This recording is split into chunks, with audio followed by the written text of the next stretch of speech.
So, hello to everyone lurking in the chat and or watching in the future.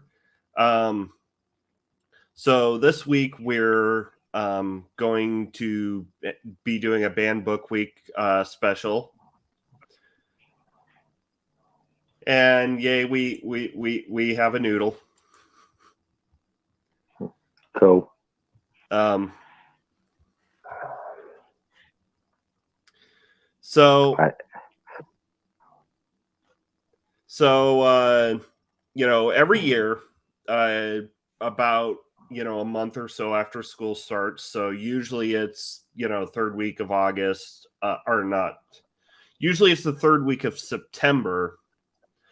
This year it was the first week of October. American Library Association holds Banned Book Week to raise awareness for censorship. So I figured, we should, and I usually structure Lit Month around that. But so hence we are going to be discussing, or basically going over the stats for last year that the ALA has released. Cool. Okay, and I should just say to people watching now, I'm going to give an apology in advance. Full disclosure, I am doing this stream with Ring from a hotel room in Holland that does not necessarily have the best Wi-Fi. So if I cut in and out, I'm going to apologize now. Yeah.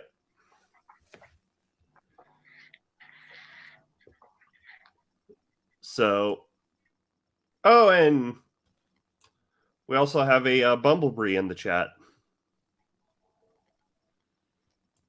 Oh. But anyways,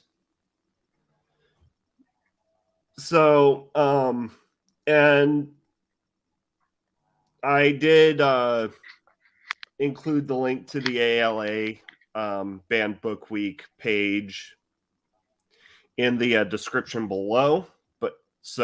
And you could get like full PDF versions of this, or you can get the little PNGs that I used to literally just make these slides. Like I like this is literally just like a slideshow of their downloadables, right? Just for ease of presentation. So last year, their Office for Intellectual Freedom, which is what they where they do the data collection, tracked 1,269 challenges in 2022. 82% of them were books, graphic novels, and textbooks. 6% of them were displays and exhibits. 4% for programs and meeting rooms. So I'm guessing most, like 4% is, is where your drag queen story hour is going into is. Then 1% for films and 7% for others, which includes filtering access, databases, magazines, online resources, artwork, social media, music, pamphlets, student publications, and reading lists.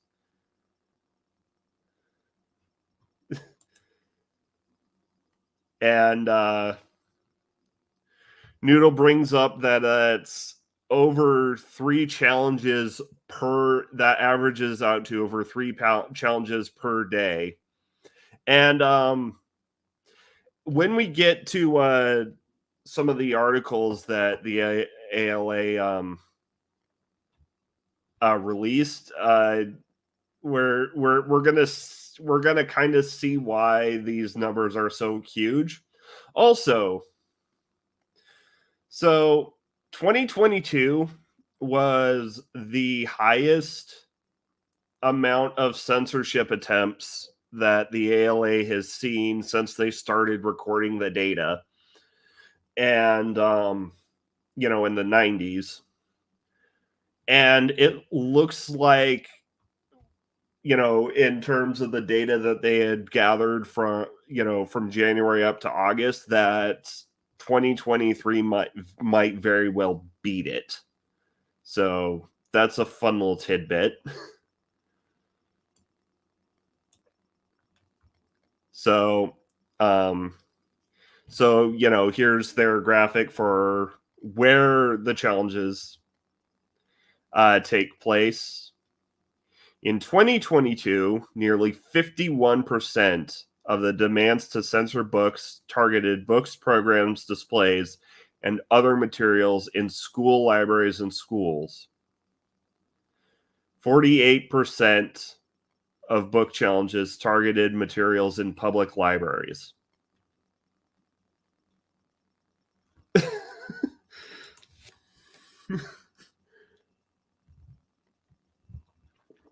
See, I didn't grow up with Nickelodeon, so I didn't really catch that, but I guess good on the American Library Association for their font choice.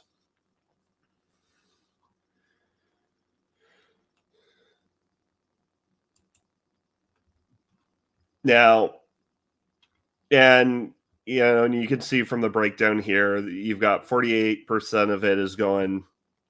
They're challenging public libraries. 41% of all challenges are school libraries, and then you've got their 10%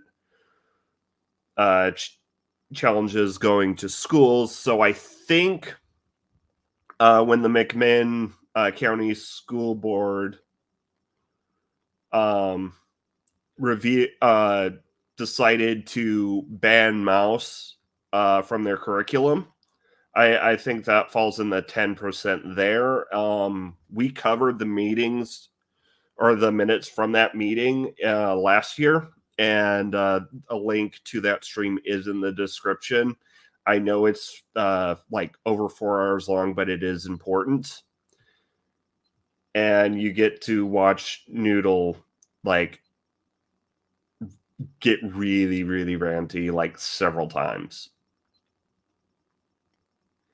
And then only 1% of challenges were for higher education libraries and other institutions. So, if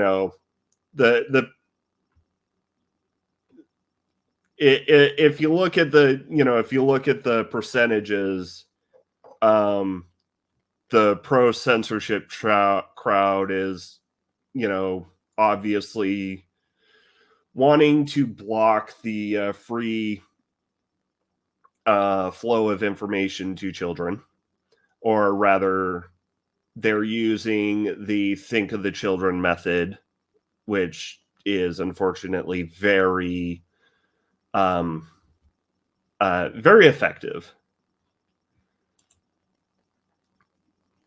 Yeah, you get to watch Noodle get really ranty several times. So it is important, and I think it is entertaining as well. So seriously, check that out. I know I've been kind of shilling it over the month, but I that's one of the most important streams I think I've ever done. So in 2022, 90% of reported challenges attempts targeted multiple titles, the work of a well-organized movement that distributes book lists used to initiate mass challenges that can empty the shelves of a library. And so we can see, 30% is coming from parents and 28% is coming from patrons. Though I'd be willing to hypothesize that that most of the parent challenges are coming at the behest of the / religious groups. Okay, very quickly, Ring. I'm gonna have to only talk. I'm gonna mute when I don't talk. If this gets too much, I'll have to drop out. But this is the only place in the whole part where I can get any decent Wi-Fi and there's background noise. So Yeah, if it gets too much for people, I'll drop out. So fair enough. But so yeah, so we have 17%, coming straight from political and religious groups, 15% coming from the board administration. If I were to guess, it's either coming from people who got on the boards, for the purpose of censorship, or who are feeling pressure from, people being prodded by the political and religious groups. Only 3% come from librarians and teachers. Only 3% come from elected officials. And 4% come from non-custodial relatives, non-residents, community members without library cards, etc. And this is all from and this is just from the data where they know who initiated a challenge. So yeah. Okay.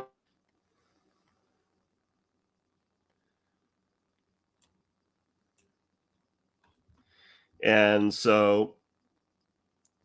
as you can see, 2022 was the highest amount of censorship. The unparalleled number of reported book challenges in 2022 nearly doubled the number reported in 2021. The number of unique titles targeted marked a 38% increase over 2021.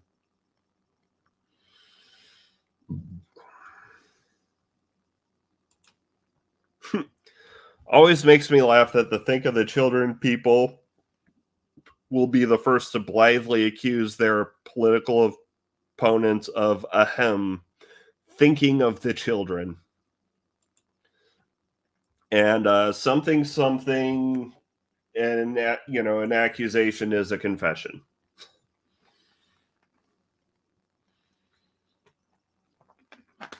And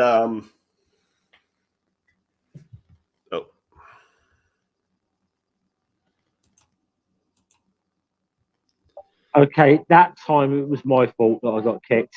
Yeah. Okay, but look, if people can't tell by the background noise, I am in a hotel, and the Wi-Fi is not great. The only place I can get good Wi-Fi is here, so I'm just going to weigh in where I can and stay muted for most of the time, and just bounce off Ring where and when they need it. Okay, so apologies to everyone.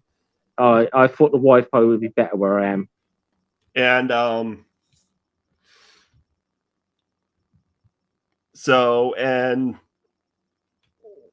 like we can see from from 2003 to 2020, it's fairly we had a fairly constant low or relatively low number of challenges. And then in 2020, after 2020, it kind of, just spiked, which is, if I remember correctly, right about when the you know, when the religious right started freaking out about LGBTQ people. So I'm sure it's a coincidence. I mean, correlation Well, doesn't always equal causation, right? I wouldn't know anything about that, Ring, because I live in Britain, which, as you know, is a very, very tolerant country of like, yeah, okay. Yeah. Oh, okay. I screwed up on cropping this, but so the American Library Association tracked 1,296 challenges to library, school, and university materials and services in 2022. Of the 2,571 unique titles that were challenged or banned in 2022, here are the top 13. So, number one, the most banned book of 2022 was Genderqueer. Reasons: LGBTQ content and claim to be sexually explicit. That reason is going to pop up a lot. Yeah, I think already, this is the first book, and I can already see a theme developing. Yeah. Number two, All Boys Aren't Blue. Reasons: LGBTQIA content claim to be sexually explicit. No, not again, not again, not again. Like, I went over the list, and spoiler, number 3 is the only one out of the top like 8 that doesn't have that as a reason. The Bluest Eye by... So what's the reason behind this one? Then we've got to know. Rape, incest, and then claim to be sexually explicit EDI content. Not sure what EDI content is. Okay. Now, okay. I don't know. I mean, bear in mind, one of my favorite series of books is the Stieg Larsson Millennium series, where one or two of the things you just mentioned are quite front and center. Yeah. I know. Keep going. And number 4 is Flamer by Mike Curato. Reasons: LGBTQIA plus content claim to be sexually explicit. Well, ain't that a coinky dink? And number 5 is a tie, which is why this list is the top 13 instead of the top 10, because there were quite a few ties. So, first, we have Looking for Alaska by John Green. Reasons: claim to be sexually explicit, LGBTQIA plus content. And The Perks of Being a Wallflower by Stefan... I'm having trouble reading the last name, but it's The Perks of Being a Wallflower. That's a fairly well-known book. Reasons. But the point being, there's a theme that's developing here. Yeah. Yeah. Okay. EDI is equality, diversity, and inclusion. So even then, The Bluest Eye kind of falls into the theme. It's not quite an outlier. Yes, and I'll just say the comment in the chat noodle put, yes, I am doing well to be on the stream at all, but unfortunately, Wi-Fi isn't that great here, so I'm doing what I can. Bear with me. But anyways, the perks. So the reasons the perks of being a wallflower were, challenged. claimed to be sexually explicit, LGBTQIA plus content, rape, drugs, profanity.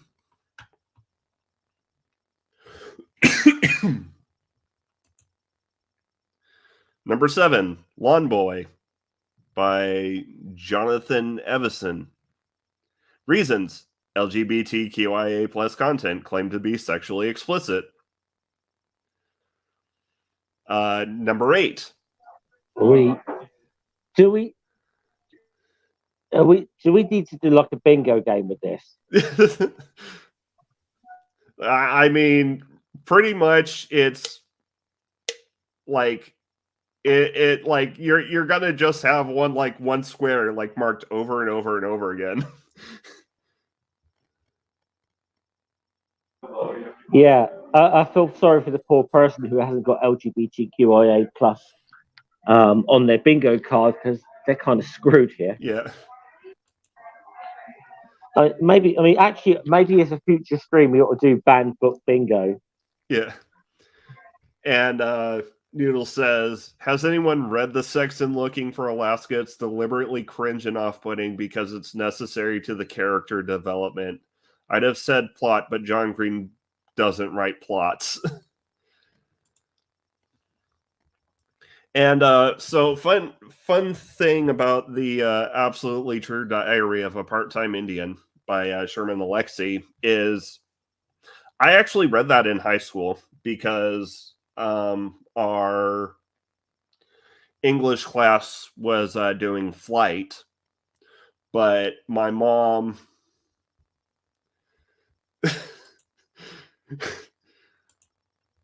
drinking game, gird your liver, folks, you're already 9 shots behind. 6 if you're in Amsterdam, I'll just say. So but my mom, saw like the first 3 pages of Flight, saw the profanity, and didn't want me reading it. So I got assigned the backup book, which was The Absolutely True Diary of a Part-Time Indian, because it was the theme was Native American literature. And Sherman Alexie is, part of the Spokane tribe, and a lot of his writing is about, growing up in that situation. So, I read through it, and my mom still wasn't happy with it, and almost regretted not allowing me to read Flight. But anyways, the reasons: claimed to be sexually explicit, profanity.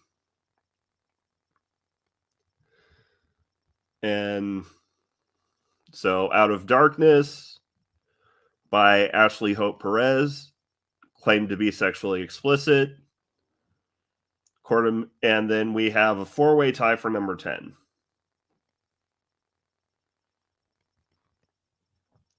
And is this any LGBTQ? Is that on the list? Just asking. The only one that's LGBTQIA plus content is This Book is Gay. All the rest of them are claimed to be sexually, all of them are claimed to be sexually explicit. Crank also has drugs as a reason. Okay. And Me and Earl and the Dying Girl has profanity. Can I just say, This Book is Gay? Is that a blurb or is that a review? That's the title. Even better. The title is This Book is Gay. So, of course, This Book is Gay gets banned for having LGBTQIA plus content. And so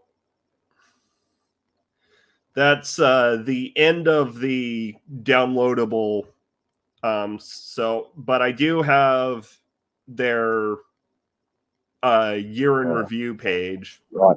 I'm keyed just going up. to reply to Noodle. I haven't done any of the local produce, as you put it, yet, Noodle. That might come at a later date, but that will not be streamed live on YouTube Yep. anywhere.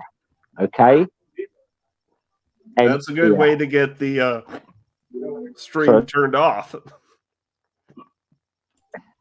Yeah, I'm already pushing limits here with the background noise or whatever. Yeah. Sparking up a J would not be a good move right now. Yeah. So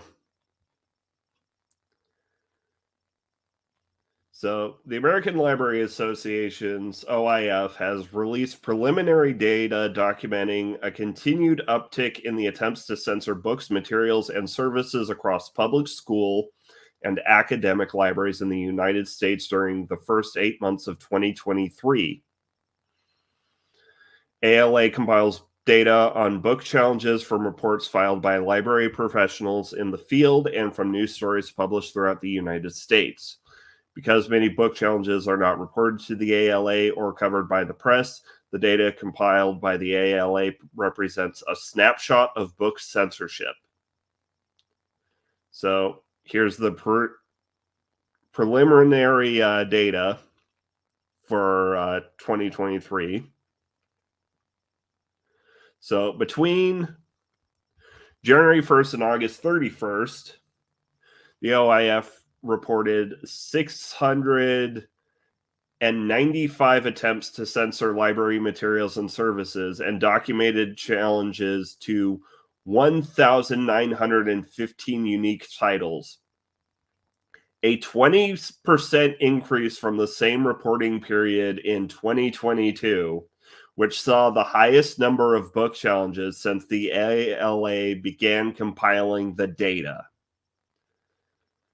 The vast majority of challenges were to books written by or about a person of color or a member of the LGBTQIA plus community. No. Say it isn't so.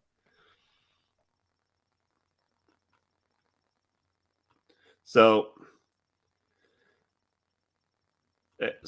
let's see. A challenge may result in access being retained, restricted, or revoked at a school or public library. Total titles challenged in the attempts in the challenges between January 1st and August 31st, 2023, 3,923 challenges so far. Are between up until August 31st. And so we have a nice little map here where the darker red the state is, the more challenges. Why am I not surprised that Texas is the darkest state? Yeah. Attempt to restrict access to books, 30. Titles challenged in those attempts, 1,120. And let's see, Florida attempts with 22 attempts and 194 titles challenged. And for no reason, I'm just going to look at Idaho. Okay, I mean, Idaho's got 8 attempts and 146 challenges. Who are the few white states? Because that seems to be more telling than anything else. So North Dakota has 0. Mississippi has 0. Mississippi, wow, that surprises me. West Virginia had 1 attempt to restrict access to books and 3 titles challenged.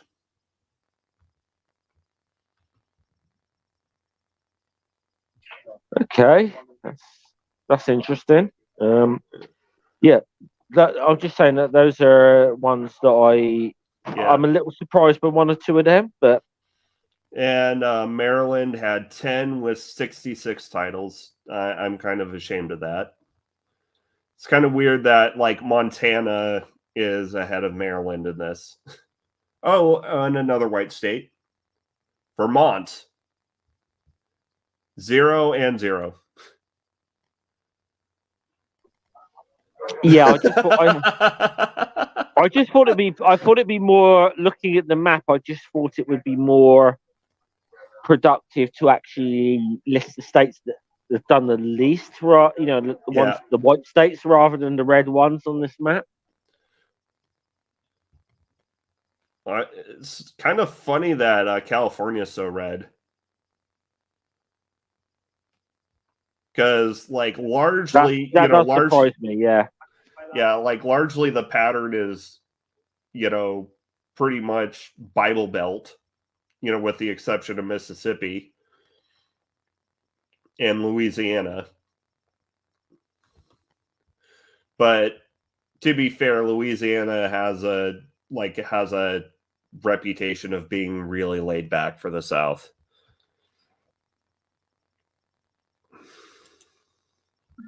Yeah. So I'll be back in 2 secs, Ring, all right? Yep. I'm going to try and go to another.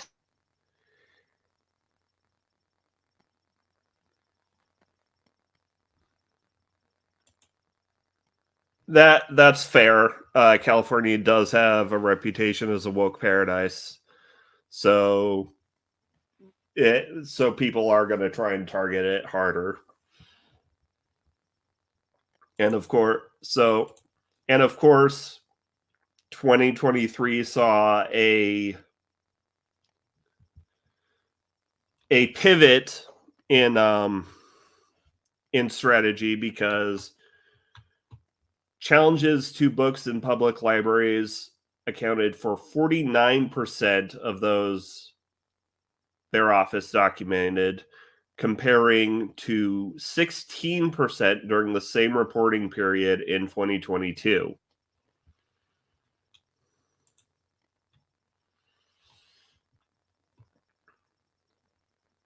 Largest contributor to the rise in both the number of censorship attempts and the increase in titles challenged continues to be simultaneous challenges to multiple titles. Of the overall number of books challenged, 92% were part of attempts to censor multiple titles, compared to 90% in the first 8 months of 2022. Cases involving 100 or more books were reported in 11 states, compared with 6 during the same reporting period in 2022 and 0 in 2021. In the past, most challenges to library resources only sought to remove or restrict a single book.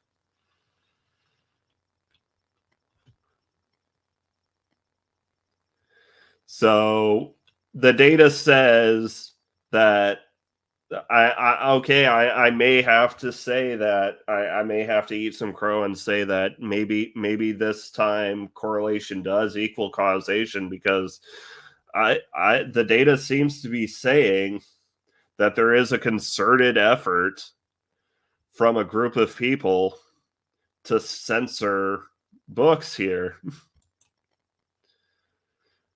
Which basically means that the vast majority of those challenges were probably made by those who hadn't read what they were challenging. I mean, that tends to be the trend even beforehand, because, most challenges are, preacher says this book is bad, so we challenge it. Cough.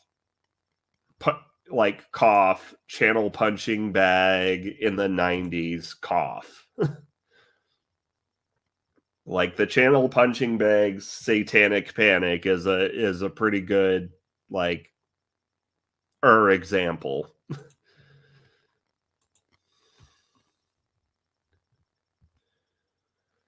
So, local public and school libraries across the nation are being assailed by censorship attempts. Here are a few examples of publicly documented cases. Front Royal, Virginia, Samuel's Public Library. And you know where here's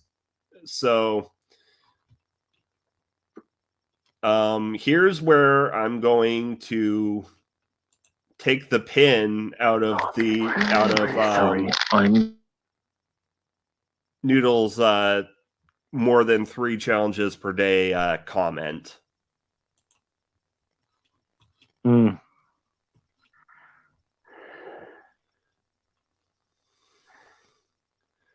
A local pressure group called Clean Up Samuels held 2 book banning barbecue events. There will be beer and babysitting to fill out requests for reconsideration forms of materials held at the library. Their efforts focused on children's and young adult materials with representation of the lived experiences of those who are LGBTQIA+. Over 500 forms were completed for nearly 150 unique titles. A county board of supervisor meetings, group members called for the elimination of the library's funding over the availability of And Tango Makes 3, Pride Colors, Prince and Knight, I Love You Because I Love You, Plenty of Hugs, and other LGBTQ titles. In June, the county board of supervisors voted to withhold 75% of the budget until the library takes action to protect our children from sexually explicit material and ensure parents have control over their children's reading choices. The library director resigned in August.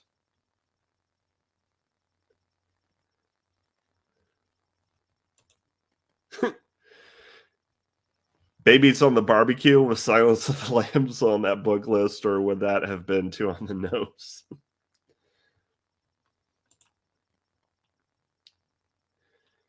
Clinton, Tennessee, the Clinton Public Library.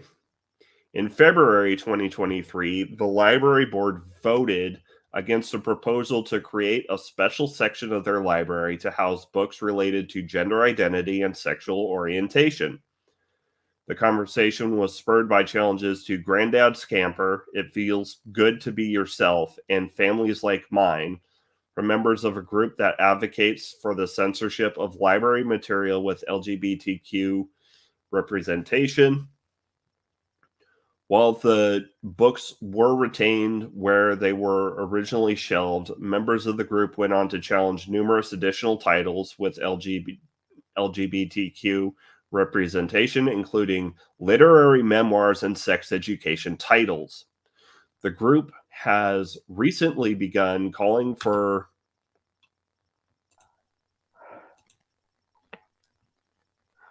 the library director's resignation and threatening community members who have publicly defended access to these resources. In August, the mayor of Anderson County and 4 county commissioners asked the sheriff to investigate whether 17 books available at the public libraries, including Clinton Public Library, violate Tennessee's criminal obscenity laws. Prosecutors have not brought charges. I'm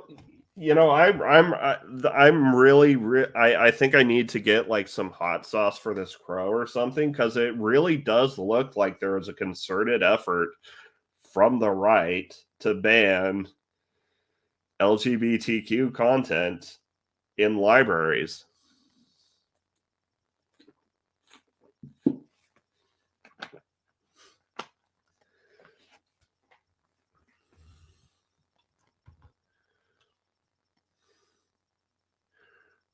Urbandale, Iowa.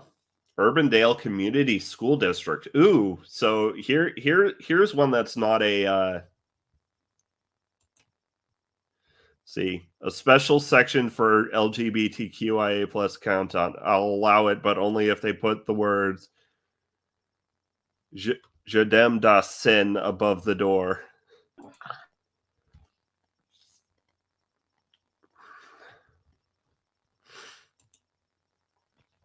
So here's a school district as opposed to the last two, which were public libraries.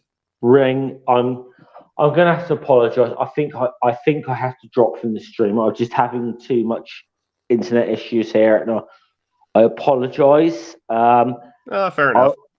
Yeah, I'm really sorry. I'll just say hopefully for the moment that I do have some good Wi-Fi. Can I do a plug right now? Sure. Okay. My new channel, History with Scummer. I plan on doing a video from the bridge in Arnhem, like the World War II battle site, like with the British and the Germans on the bridge too far. So look out for that. Okay. And Ring, I'm sorry, I've got to drop because it's either too much background noise or the Wi-Fi cuts out. I can't seem to find a good spot. I'm really sorry. That's all right. Tech issues. Tech issues. I apologise to everyone. I'll come into the live chat whilst you're still going. Okay. Yep. Right.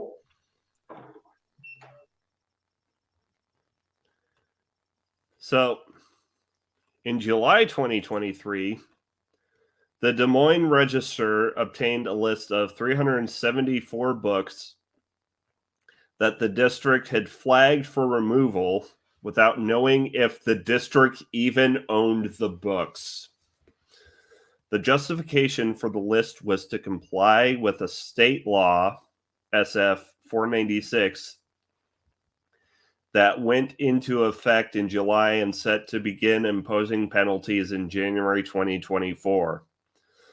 The law is focused on defining what books are deemed age-appropriate in Iowa schools with a focus on topics addressing sex education, sexual orientation, and gender identity.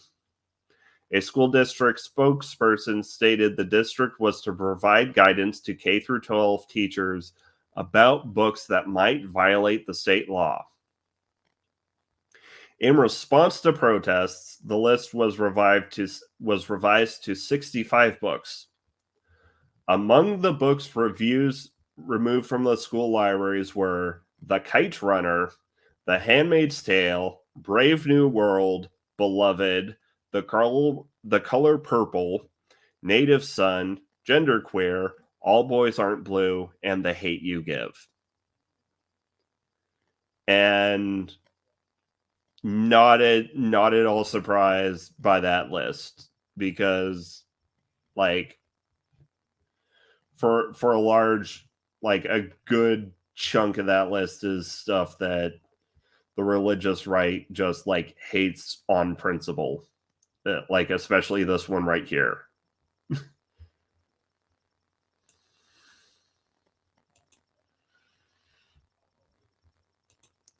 And thank you, Noodle, for sharing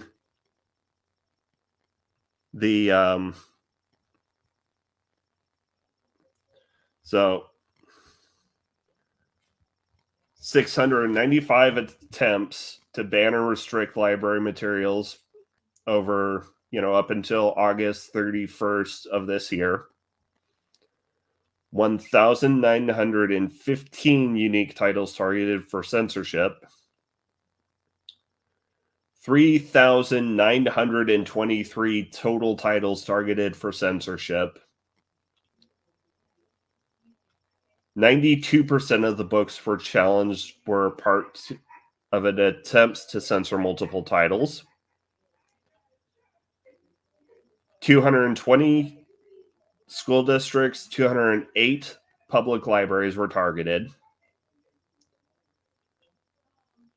More than 100 titles were challenged in Colorado, Connecticut, Florida, Idaho, Missouri, North Carolina, Ohio, Pennsylvania, Tennessee, Texas, and Virginia.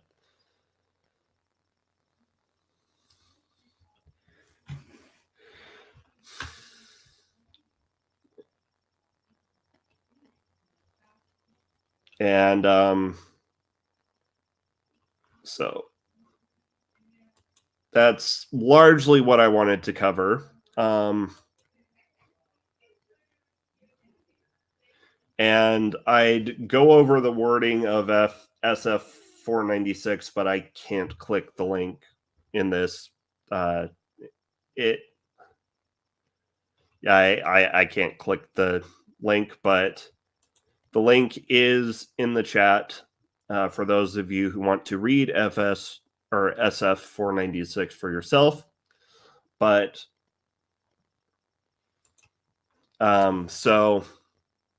that's a look at last year in censorship and what's been going on between January 1st and August 31st of this year.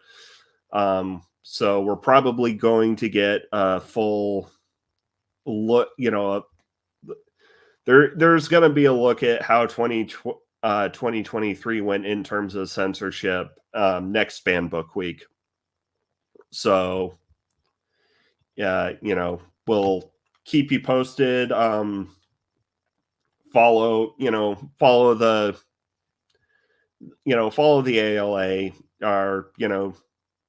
They're doing good work trying to stop censorship in the United States. And next week, we are going to, if there is a stream next week, we are going to be doing another plugged in review stream. I did kind of move Lit Month into October, partially because of stuff that kept keeping me from streaming in the past month, and also partially to give the crew a chance to finish reading. But before we tackle other media musings, media topics, we are going to be doing streams on American Gods and Mouse. I'm almost finished with Mouse. And once again, I linked our coverage of the minutes from the meeting where the McMinn County School Board in Tennessee removed Mouse from their curriculum by a unanimous vote. And I do warn you, it's 4 hours long, but once again, it's important and should be entertaining given the amount of rants we go on. With that, remember, the purpose of a good storyteller is not to tell you how to think, but to give you questions to think on. Too often, we forget that.